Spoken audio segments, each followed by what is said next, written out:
मस्त टम्म फुगलेत काळे वाटाणे. काल रात्रभर पाण्यात भिजत ठेवलेले 2 मोठे बटाटे धुवून घेतलेत. गेस करा काय बनवते.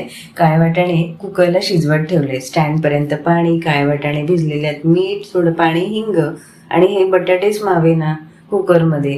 मग काय ॲडजस्टमेंट. गॅप होती ना, साधारण तेवढ्या साईजचे बटाटे कट करून घेतले आणि हे असे आता रचवलेत मस्त गोलाकार. त्याच्यामध्ये मीठ टाकून घेतले, झाकण ठेवले. 3 शिट्या येईपर्यंत बघायचं नाही त्याच्याकडे.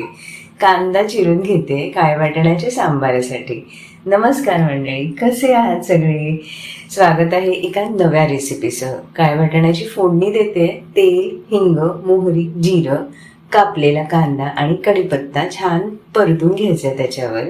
तोपर्यंत काळे वाटाणे आणि बटाट्याचा कुकरही थंड झालाय. उघडून बघूया आपले वाटाणे शिजलेत का. खूप छान शिजलेत आणि बटाट्यांचाही पचका नाही झाला, मस्त झालेत. काही रिस्क घेत नाही. एकदम थंड झाल्यावर साल्स काढली ना तर कसल्या ट्रिकची आवश्यकता नाही लागत. एक कढई घेतली आहे, त्यामध्ये तेल, हिंग, मोहरी, जिरं आणि हे खूप इम्पॉर्टंट आहे सामान, आलं, कोथिंबीर, हिरव्या मिरच्या आणि कढीपत्ता. जो वास येतो ना फोडणीला, इकडेच जिंकलात तुम्ही. मस्त हळद आणि मीठ टाकून थोडंसं खरपूस परतून घ्यायचं आणि त्यामध्ये हे बटाटे एक एक करून सोडलेत. वा, काय मस्त भाजी झालेली ना. खरंच तुम्ही नक्की ट्राय करा अशा पद्धतीने. बटाटे त्याच्यातच तोडले आणि तिथेच मॅश केले. काही झंझट करायचं नाही, फक्त बेसन लावून तळायचे बाकी होते. सेम बटाटा वड्याची भाजी लागत होती.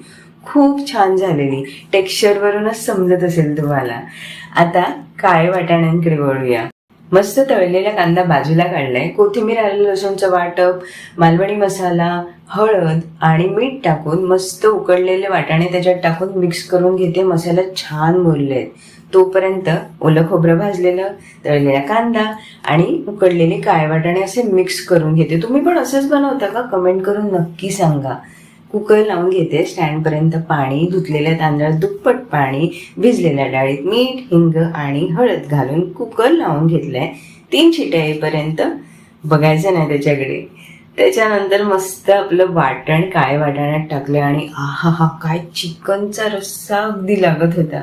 तुमचंही असंच होतं का काळे वाटाण्याचा सांबार? कमेंट करून नक्की सांगा. कुकरही थंड झालाय डाळ भातीचा. आता छान वरण फोडणीला देणार आहे.